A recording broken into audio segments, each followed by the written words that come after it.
Hi everyone, welcome to the Whiteleyverse with me, Connor Whiteley, for another daily short story. Now, before I start today's story, please remember to like, comment and subscribe to the channel so you don't miss any new content, and the engagement really helps the Whiteleyverse with the YouTube algorithm. Also, if you want to buy this short story and any of my other fiction, then they're available from all major ebook retailers and at your local bookstore and local library if you requested, and you can order paperback copies from Amazon. Now, here's today's short story. I hope you enjoyed just as much as I did writing it. Great giveaway. Bettie English, Private Eye, loved her mother's birthday. It was always an amazing day filled with laughter, love and plenty of tasty food. But as she stood on the pavement of a long road, with little houses lining each side of it, she was hardly impressed. She had told her boyfriend, who was currently bent over the engine of her red car, to take a right then a left. That wasn't hard. It was easy. She had done it hundreds of times and her sister had done it drunk even more times. But no. Her boyfriend Detective Graham had to take left then right, leading them to this god-forsaken little street, with pretty little houses far away from her mother's house, and then the car broken down. Bettie was not impressed. She didn't even know if Graham knew anything about cars. He was a detective, he was amazing at his job, but as she had learnt way too many times recently, if she told him to put his mind to anything else, he was sexy and hot as hell but next to useless. Bettie had to admit watching Graham in his tight jeans, white shirt and blue shoes bend over her car was probably the only upside of the situation. Yet Bettie was starting to realize that they were going to be stuck here for a while, and she hoped, prayed, whatever that her mother's birthday cake wasn't going to spoil. Granted, it was cold enough. Late December was always cold in southeast England, and all the little houses were covered in a thin layer of ice, frost and even a little snow, but Bettie didn't like how her breath condensed into long columns of vapor. The smell of wonderfully warming spices filled the air, and Bettie loved those smells as she remembered the buttery luxurious mince pies she had eaten all over Christmas, along with the fruity boozy cake and Yule logs. It really had been the perfect Christmas with her family, and now she wanted to top it off with the perfect birthday for her mother, but that clearly wasn't going to happen within the next hour. The sound of panicked voices in the distance made Bettie wonder what was going on. It was clear the voices were coming from further down the street, and considering Bettie had nothing better to do, and Graham would never call the breakdown services, she had no other choice than to check out the sound. And it meant Graham wouldn't be able to spring up the conversation of having kids on her again, like he had accidentally done that morning. A conversation she really didn't want today. Especially as her mother was going to ask about it 1,000 times already. Gra, I'm going down the street to check down the sounds. Be back soon. Love you, Bettie said, walking down the street. Love you too, Bet, Graham said. Bettie actually looked at the houses as she went down the street. They were more beautiful than her quick glance had showed her earlier. Each house still had up their wide range of Christmas lights in all their different stunning colors. They were rather beautiful. Each one could probably be described as an art piece with how each house had shaped, decorated and sequenced their lights. But why were the lights on at 9 o'clock in the morning? It was hardly dark. The gift is stolen. Bettie stared at the man who kept shouting the same thing over and over. She wasn't sure what to make of the man. He wasn't very tall, but his hideously bright Christmas jumper and trousers spoke volumes. Bettie English, Private Eye, can I help you? She asked. Oh yes, you can. The man turned towards the rest of the street. Everyone. The great giveaway is saved. Bettie really didn't understand what was going on. At this rate she'll have to charge a confusion fee to these people. As more and more people walked out of their houses towards Bettie, she couldn't believe how they all looked so different. Each person was a different height, weight and class. That alone was different from the rest of England. Miss? Who are you? A little old lady said, pulling on Bettie's arm. Bettie introduced herself, and wasn't sure what to make of the little old lady, as her face lit up like a Christmas tree. Miss, the great giveaway is lost without you. Now Betty wished she had had that second mug of coffee, like Graham had wanted her to. Damn him for being right. Sorry. What is the great giveaway? Betty asked. Everyone in the street gasped and looked at horror at Betty. It's the most amazing time of the year, everyone shouted. The little old lady placed a cold hand on Betty's shoulder. Miss, every year on this day, we give away all our Christmas leftovers to the homeless so they may get fed through the new year after our Christmas joy. That was a rather good idea actually. Betty had never thought of that before. It made perfect sense, and she was a bit surprised that no one else had thought of it.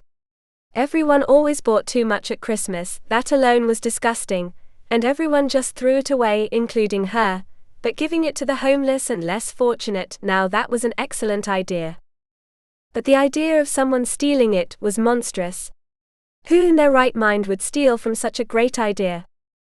It was probably as far from the Christmas spirit that you could get. Especially given the entire idea of Saint Nick and Father Christmas was to give the poor presents and help others. This theft was flat outrageous. Betty had to find out who did it. The little old lady and everyone else grabbed Betty and pulled her further down the street. Betty tried to resist, but she just went along with it in the end. Then the crowd pushed her in front of a large metal cage, with red, pink and green tinsel covering it. But there was one very disturbing thing that caught Betty's eyes. Where a presumably large metal padlock should have been, there was only bent, twisted metal. Is this where you stored the leftovers? Betty asked. Another massive gasp from the crowd. The little old lady gestured for the crowd to go away and leave her and Betty alone. Miss, I'm sorry about that. For them, the great giveaway is the highlight of the year. They believe everyone should do it. I do agree. Tell me what happened. I run the street, miss. I own most of it, and now walk up and down every morning and evening if my old body allows me. I walked past this morning to see the food was gone. Was it there last night? Betty asked. Oh yes, miss. I bought some leftover. I mean the gift of my husband's Christmas cake to donate. Betty smiled. It's okay. Say whatever you want to me, I won't get offended. Thank you, miss. Betty knelt down on the cold ground, looking at the twisted metal. It was clear that the lock had been forced off, but that wasn't what bothered Betty so much. Now she was on the ground. Betty saw stains of coffee, tea and syrups, but they were all going in the direction of the back of the cage. Not the front. Betty would have imagined if the thief had broken off the lock, then they would have pulled all the goods and leftovers through the front, and presumably onto whatever they were using to transport the food away. In fact, the ground was cold, perfectly soft and perfectly intact. There were no impressions of feet, or wheelbarrow marks or anything else that would suggest someone had been standing here, weighted down with all the leftovers. Something wasn't right here.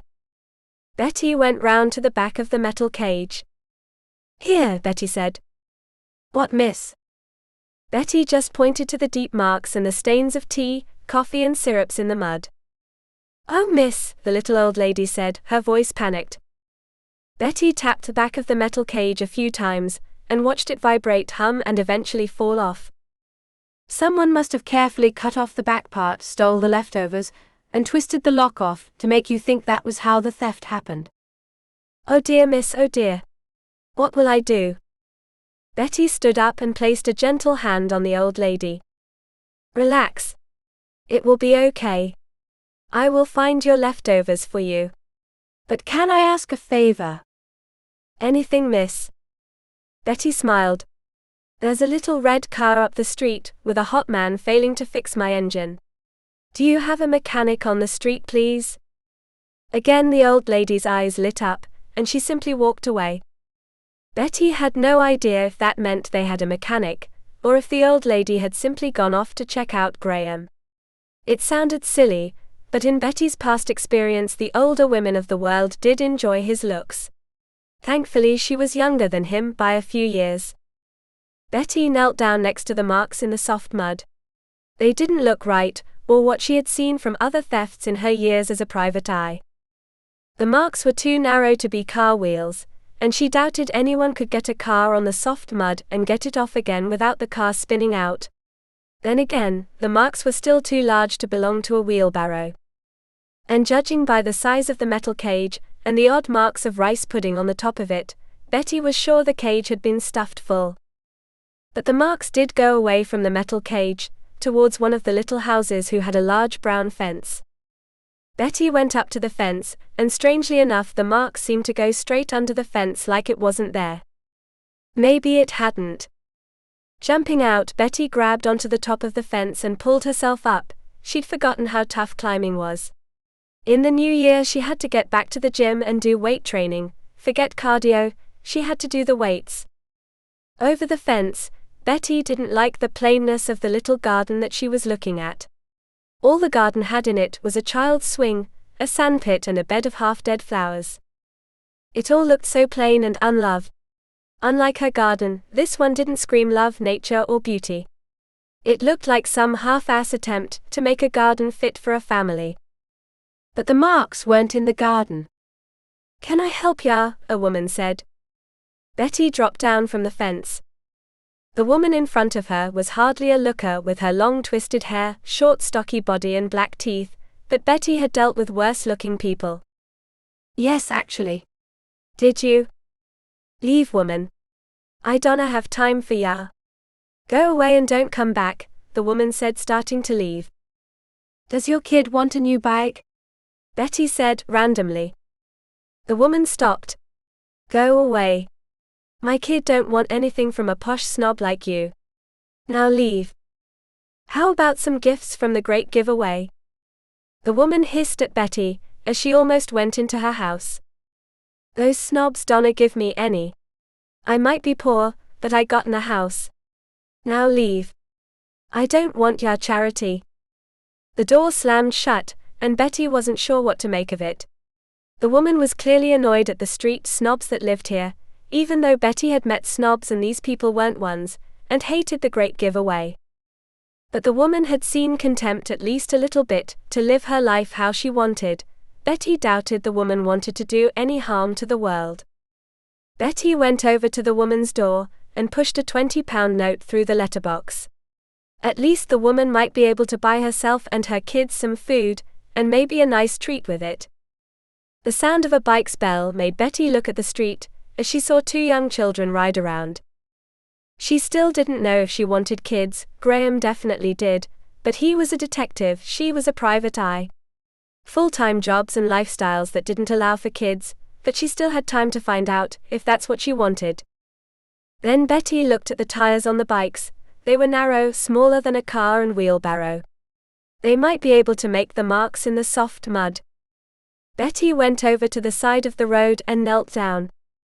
"Kids," Betty said, waving them over. "Mum said don't talk to strangers," one of the kids said. He was probably about 10. Betty rolled her eyes.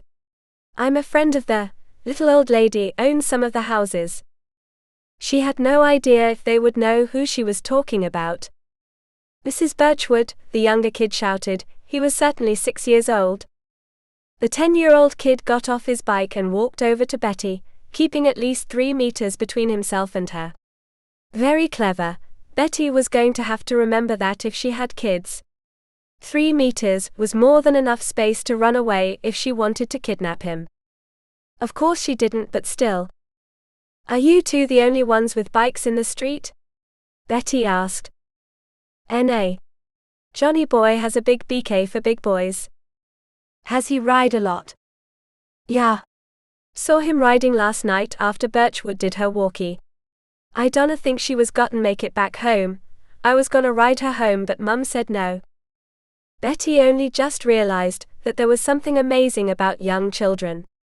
They always wanted to love, help and support others no matter what. If she was going to have kids, she had to teach them that. And then make sure they didn't lose it when they grew up. "That's very good of you." "Well done. Now where do I find this Johnny boy?" The kid shrugged, jumped on his bike, and they both rode off again. When Betty returned to her little red car, she was expecting to stare at her beautiful Graham, bent over the engine failing to fix it. Instead, she found the little old lady bent over and hammering away at the engine. The wonderful smell of the warming Christmas spices filled the air as Betty went up to Graham, who had a few dark smudges on his white shirt and tight jeans, but he was still the sexy, most beautiful man Betty had ever seen. At least you tried, Betty said, rubbing Graham's muscular shoulder. You clearly didn't trust me, Graham said, pretending to hit her cheek. The little old lady climbed down to the ground and out of the car, and turned to Betty. Miss, your car should be working again in no time. Cars advanced a lot since the war, but it will work. You worked in the war? Betty asked, doubting the old lady was old enough to serve during World War II. Oh no, miss, me dad served and I was born later. He taught me a lot about cars, trucks and planes from the war. I was quite the fixer in the neighborhood. Have you found the great giveaway? The great giveaway? Graham asked. Betty just waved Graham silent. That's why I came to find you. 1. Thank you for your father's service. 2. Who is Johnny Boy? The little old lady shrugged. I met 2 kids who called him that, and said he had a bike for big boys. Maybe he's an older kid or a young adult. Betty said. Oh. Miss, you mean Jonathan Bodie. Now Betty shrugged. She didn't know anyone on the street, and yet this woman was acting like Betty was a local. Yes. Where is he? Betty asked. The little old lady started to walk down the street. Come on, Miss English. I'm waiting for a part from my garage. My husband will find it soon. I'll show you where he lives. Betty gestured Graham to follow, and they both followed the little old lady down the street. Even with the sun high in the sky, Betty couldn't believe how cold and dark it was, but that was the strange thing about English weather, it never seemed natural. The days were meant to get brighter after the winter solstice, but they seemed to be getting darker and darker and darker, and even at 10 o'clock it wasn't what Betty would call bright. But the strangeness of the English weather was something she loved about it though. After a few more minutes of walking down the street, the little old lady pointed to a bright red and green door with a large wreath on it. Betty went up to it and knocked 3 times. Mr. Bodie, Betty said. A tall man opened the door, and Betty was immediately taken by the amount of aftershave he was wearing. She had to focus on not passing out of its strength. It wasn't even a nice aftershave, not like the earthy, sexy one Graham was wearing. Merry Christmas, Jonathan Bodie said in a happy, manly voice. Happy Christmas. Did you ride your bike last night? Betty asked. She wanted to start off easy, and at least place him at the scene of the crime before outright accusing him. Yet the man seemed too happy and filled with the Christmas spirit to want to steal and ruin the Christmas season for others. Oh yes, I love cycling. It's wonderful. Especially seeing all the amazing lights. Have you seen them? Have you seen them? Betty nodded. They are wonderful. Did you go to the giveaway cage last night? Bodie's expression changed to a solid frown, and his eyes flicked towards Graham. Betty clicked her fingers at him. Yes, he is a cop. But I'm not. Confess to me and nothing can happen to you. I won't tell him, you have my word. Bodie's eyes flicked between Betty and Graham, and a few times at the little old lady. The homeless peeps can't have the food. We need it. Well, my daughter's charity needs it. Betty shook her head. You're telling me. You stole the food for the good of others? Bodie's eyes widened, and he frantically nodded. Betty looked at Graham and the little old lady. We're going to need a cup of tea for this one, she said. Bodie, let the Miss and Graham come in, the little old lady said. Betty looked at Bodie, who slowly nodded his head and stepped out of the way. The living room of Bodie's house was a lot nicer than Betty had imagined. She loved his bright blue 3-seat sofa, chair opposite it, and coffee table in the middle. The living room was definitely small and minimalist, but Bodie had managed to make it comforting and cozy, and rather lovely despite its size. There were a few pictures of his wife and presumably his 3 children on the walls, and seeing all those pictures and the happiness of the family made Betty just stare at Graham. He was happy, sexy and beautiful, a perfect man who would make an amazing dad. Then she would make a great mother, she supposed. Betty loved her nephew Sean like her own child and had raised him sometimes a lot more than his own parents. So maybe she could have children. Please sit down, Bodhi said, gesturing towards the 3-seat sofa as he sat down on the chair opposite them. Betty sat down. Your daughter works for a charity? Bodhi looked at the little old lady. I'm sorry, Margaret. I didn't mean to steal it. My daughter just wanted a little help. It's fine, dearie. But why didn't you just ask? Bodhi looked to the ground. I was embarrassed. What is the charity? Betty asked. It's brilliant, miss. I love it.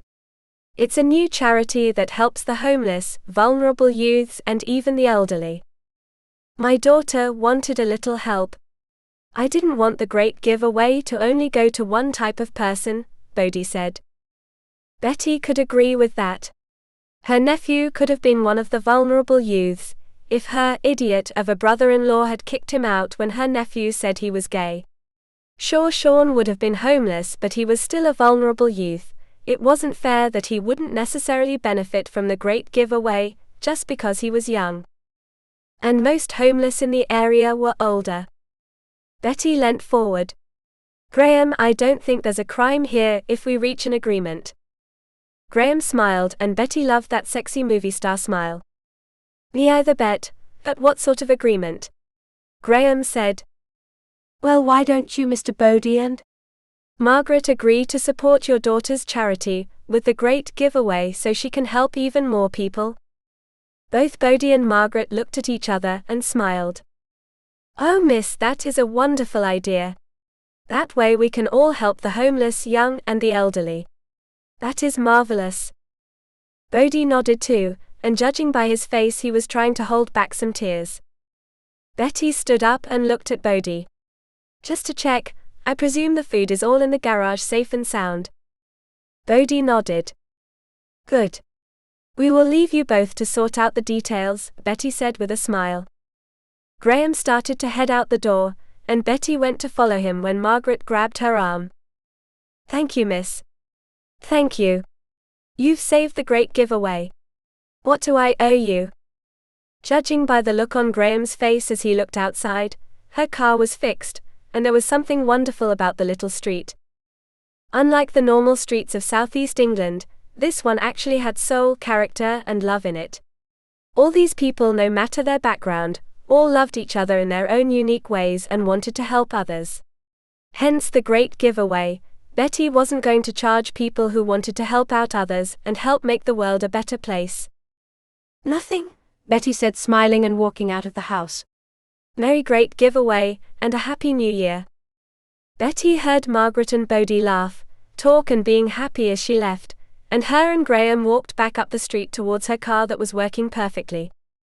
There was a little old man walking away covered in oil and black smudges. He had to be Margaret's husband, and the one who fixed the car properly. She really wished everyone on the street, in England and the rest of the world, had a great day, and in some small way benefited from the great giveaway. Because for some reason, a reason even Betty didn't understand, she truly believed that every little act of kindness helped to make the world a better place. Betty wrapped her arm around Graham's waist and buried her face into his shoulder. When we get home tonight, we're doing 2 things, Betty said. What? We're going to empty the house of the leftovers and take it down to the food bank. Graham smiled and nodded at that. Betty stopped and pulled Graham close. And we're going to make a baby. Graham's face lit up, they kissed, and Betty loved the soft feeling of his lips. Merry great giveaway, Bet. As Betty pressed her lips against his, the entire world felt right, as she had saved a made-up holiday for people, helped a charity, and now she was going to be something she never thought she had wanted. A mother. And she had done that, all before 11 o'clock in the morning. A great, brilliant, perfect start to an amazing day. Welcome back everyone, it's me again, Connor Whiteley. So I really hope that you enjoyed today's story, because I flat out love writing, creating stories and sharing them with you. If you really enjoyed today's story, then please remember to like, comment and subscribe to the channel so you don't miss any new content, and the engagement really helps the Whiteleyverse with the YouTube algorithms. And if you want to buy this short story or any of my other fiction, then they're available from all major ebook retailers, and you can get them from your local library if you requested, and you can order the paperback copies from Amazon, your local bookstore or local library if you request it. Lastly, if you want to support the channel on a one-off basis, then you can now buy me a coffee at buymeacoffee.com/Connor Whiteley. Also, if you know anyone who would enjoy today's story, then please share it with them. I'm always really grateful when you wonderful people help spread the word about the channel. So, thanks for watching the Whiteleyverse, and I'll see you again soon. Have a great day, everyone.